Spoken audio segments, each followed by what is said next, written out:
चुके हैं। वीरेन जी, ये जो गठबंधन हुआ है आज, एक शक्ति प्रदर्शन मऊ के भीतर किया गया, इसका क्या पॉलिटिकल इम्पैक्ट है? और दूसरा सबसे बड़ा प्रश्न ये है कि जो संयुक्त भागीदारी मोर्चा बना हुआ था जिसमें बाबू सिंह कुशवाहा और इसके अलावा असदुद्दीन ओवैसी, शिवपाल यादव, चंद्रशेखर रावण, ये सब लोगों का अब क्या होगा? क्योंकि एसबीएसपी तो चली गई समाजवादी पार्टी के साथ। अब देखिए, मोर्चा देखें कि खर्चा देखें। पहले तो पूरा इतना बड़ा पीला जो जनसैलाब है, राजभर को उसको थामना है। मोर्चा तो आगे पीछे फिर आ जाएगा।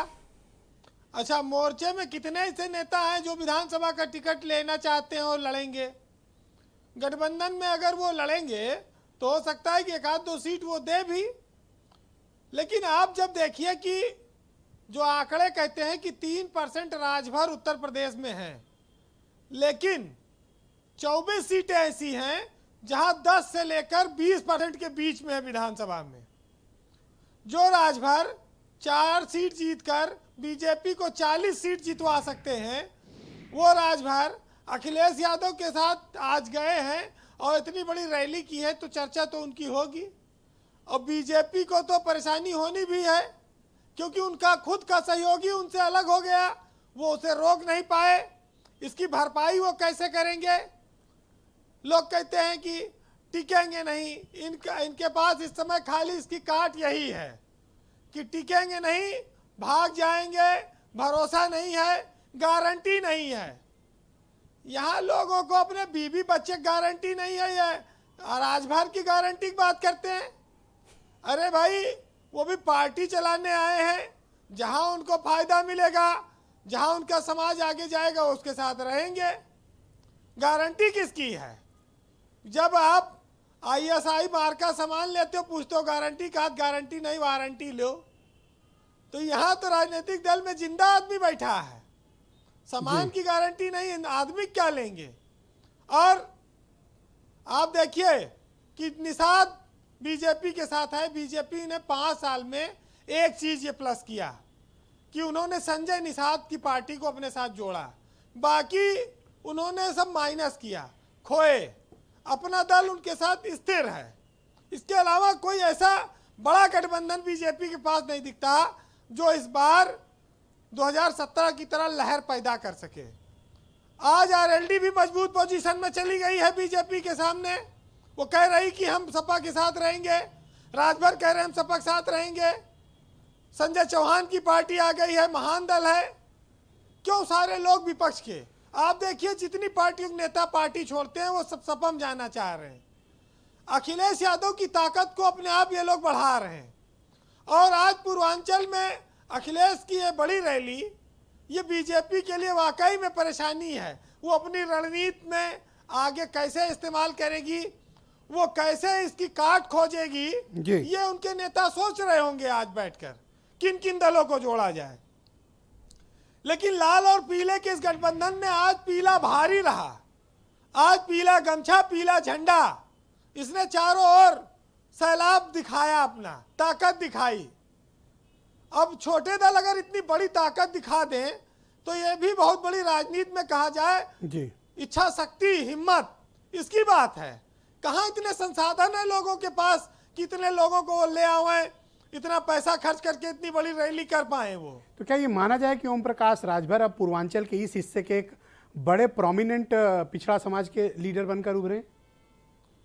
बिल्कुल स्वाभाविक है। वो अपने समाज में जिस समाजवादी पार्टी पे खाली यादव का वोट होने का आरोप लगता था ओबीसी में, राजभर के आने से एक तो वो बहुत बड़ी राहत मिली उनको, एक उनको बहुत बड़ा ताकतवर वर्ग मिल गया उनके साथ। क्योंकि ये 25-20 सीटें आसान नहीं है विधानसभा की। 25 सीटों पर निर्णायक है ये राजभर।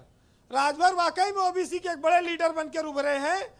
राजभर ही क्यों कहें आप, निषाद भी आप कह लीजिए, अनुप्रिया पटेल भी आप कह लीजिए, जो जहां है इन्होंने अपने जात का पूरा समर्थन हासिल किया है। लेकिन यही लोग प्लस माइनस करते हैं। आज राजभर बीजेपी के साथ नहीं है तो बीजेपी को दर्द होगा, तकलीफ होगी। अखिलेश के साथ गए, उनको खुशी हो रही है, उनके लोग जुड़ रहे हैं। भाई, जब वो 4 से 40 बना सकते हैं तो यहाँ भी 4 से 40, 50, 60 हो जाएंगे। इसमें क्या है? भाई जिसके पास संगठन है, बीजेपी ऐसे स्थिति में थी जैसे 2017 में, जैसे आज सपा है। सपा के पास भी कार्यकर्ता कम नहीं है, संगठन कम नहीं है 2017 से अगर बीजेपी से तुलना करें। पर आज जो ताकत थी वो सिर्फ एसबीएसपी की थी, ओम प्रकाश बिल्कुल। राजभर की। देखिए ये परिवर्तन संसार का नियम है। राजभर ने परिवर्तन किया, जो ताकत दिखाई, भीड़ जुटाई, जी। जो हेलीकॉप्टर उतारा, वो सब पीले गमछे और पीले झंडे के बैनर तले था। और उसका अब बीजेपी को सोचना है कि ये कैसे रोकना है, इनको इसकी काट कहां से लानी है। पूर्वांचल का इलाका जो पिछले कई दिनों से बीजेपी के शीर्ष नेता मत रहे हैं, आज की रैली से उनको चिंता बड़ी होगी। और बीजेपी वाले चिंता बहुत करते हैं, उनके यहाँ चिंता शब्द बड़ा फेमस है, तो चिंता होगी आज से। और कुल मिलाकर यह है कि जी बीरेन जी, अब राजभर के स्थान पर कोई ऐसा आदमी इनको लाना पड़ेगा। भाई आज तो नारा भी दिया गया ना कि पूर्वांचल में खदेड़ा हो वो, खेला हो वो, आप सुनते ही रहे। राजभर कोई टिकाऊ मटेरियल है या भगाऊ मटेरियल है, इस पर बड़ी चर्चा होती है कि टिकेंगे नहीं। एक साहित्यकार ने ब्रजेश जी लिखा है कि जब जिससे मोहब्बत हो जाए पहले तो मोहब्बत ना करना, और मोहब्बत हो जाए तो फिर इनकार भी ना करना, और निभा सको तो ही मोहब्बत करना, वरना किसी की जिंदगी बर्बाद ना करना। जी तो राजभर पर भी ये फार्मूला सटीक बैठता है कि भाई अगर निभा सको तो करना, नहीं तो फिर अपना दूसरा रास्ता देखो। अगर हर चीज बाजार के हिसाब से देखी जाएगी तो सियासत में तो कोई किसी के ऊपर भरोसा नहीं कर पाएगा।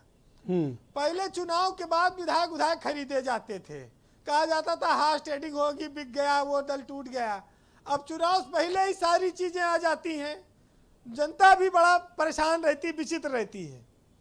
लेकिन जो खुददारी से रहते हैं, हिम्मत से रहते हैं, वही लोग परिवर्तन लाते हैं, इतिहास बदलते हैं। जी आज एक बड़ा दिन था पूर्वांचल के लिए, और पूर्वांचल में ये रैली, ये जन समर्थन कितना बड़ा परिवर्तन लाएगी, इसके संकेत को राजनीतिक दलों को ही समझना है, कांग्रेस को समझना है, मायावती को समझना है और भाजपा को समझना है। जी उससे हमको आपको क्या है, हम एक विश्लेषण कर सकते हैं।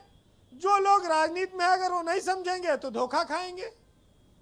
बहरहाल जी बीरेन जी, खुददारी भी कोई चीज है, और वचन, और जिसको वचन दिया साथ निभाने का, तो अगर वो अपनी बात पर टिकता है तो वही तो समाज में उसी को तो लोग सम्मान देते हैं। कि कहते हैं कि दुश्मनी हो तो ऐसी हो कि कोई एक रहे, और ताल्लुक हो तो ऐसा हो कि एक पुकारे तो दूसरा चला आए। तो कहें आज राजभर और अखिलेश कि कहीं मिलते हैं हम, कि ताकि बहारें आ जाएं, और इससे पहले कि ताल्लुक में दरारें आ जाएं। और ये जो खुददारी का मैला सा अंगोछा है मेरा, अगर मैं इसको बेच दूं तो कई कारें आ जाएं। बहुत बहुत शुक्रिया आपका बीरेन जी, बहुत बहुत धन्यवाद। ग्राउंड जीरो से अपने